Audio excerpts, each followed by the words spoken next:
From the daughter of a global icon comes a powerful and personal story hitting the Dallas stage.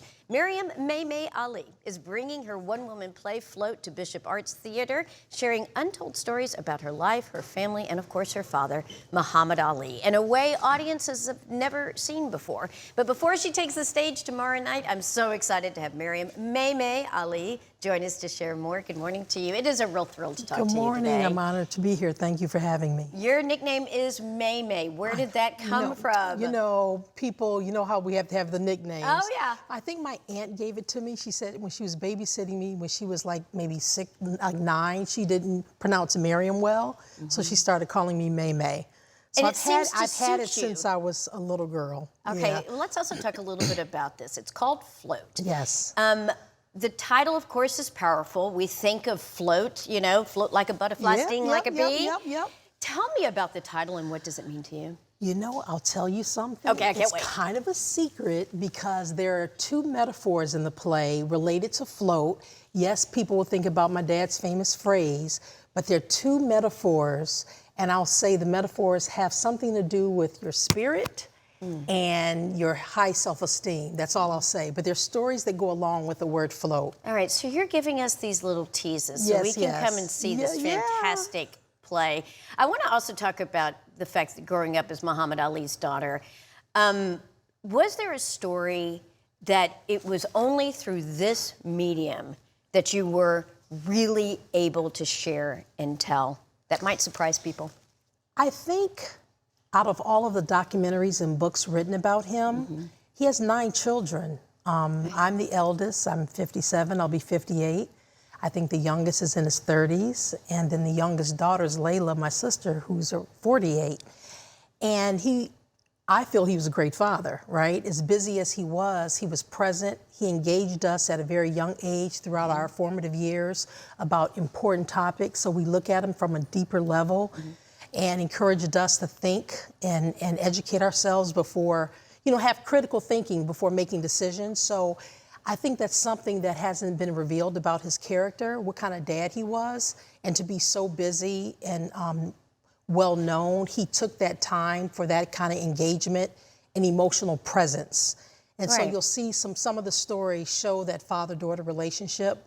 And he has mostly girls. He has 2 sons. But you bring up a really good point. He has 9 children, and for most people, that would be the defining characteristic. But he brought so much that people really haven't thought about or considered looking at Ali through this particular lens. This is something new that audiences are going to get to experience that they never have before.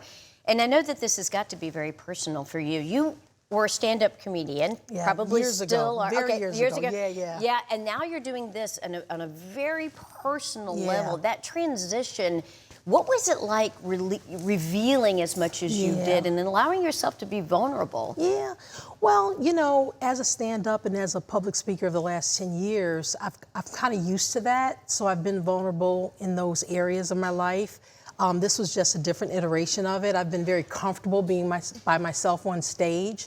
And I think the kind of world we're living in right now, the stories I'm telling are very significant and relevant. So. And I want to talk a little bit about the stories. You and I had an opportunity to speak a bit before coming on air. And I know that there's a variety of different themes that are throughout this performance. But one thing that you talked about was particularly in this climate that we're in, this polarized climate, you said that if people are not humanized, they're demonized. Yes. Can you elaborate a little bit on that and how that particular theme is incorporated into Float? Yeah, a lot of stories have to do with my experiences and my father's experiences being one, African American, a Muslim. There's some things as a woman. And I love theater because you get to watch a humanized version of what a person goes through. Just recently, I went to see Outsiders on Broadway, where you saw 1950s Oklahoma, the rich kind of demeaning the poor. And so that group is humanized, right? So you have some empathy for them, understanding, and that's what I'm doing in Float. You're seeing an African-American Muslim family, what we're going through, My father was known for his convictions on standing on his constitutional rights of freedom of religion, and what were his children going through at that time, or during or after that time period.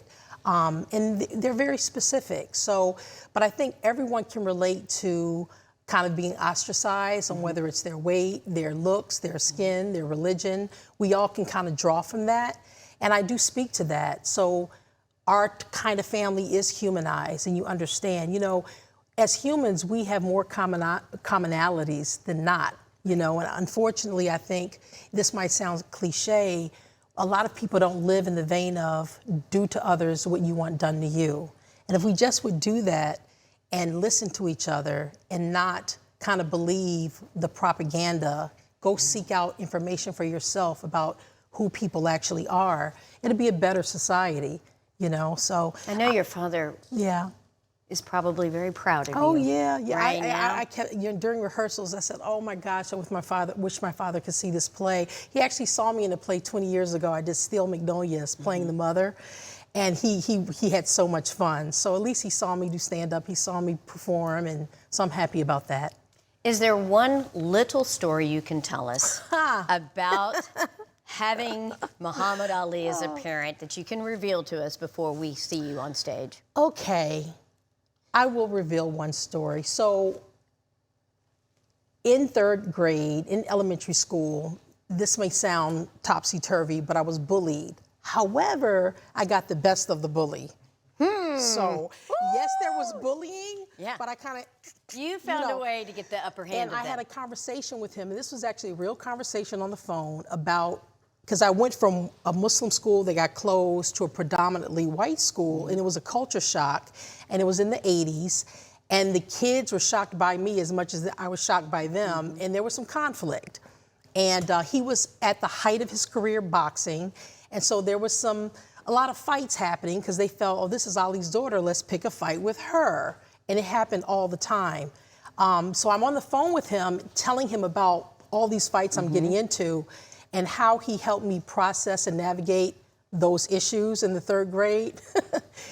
The story is kind of funny, but there's a deep message into it. There's a message into it. Well, thank you for that tease. We appreciate it. I can't wait to see it. Thank you for being here. Thank you so much. All right, you can see Maryum Ali's Float at Bishop Arts Theater. That's centered tomorrow through June 7th. You can go to bishopartstheater.org for tickets and for more information.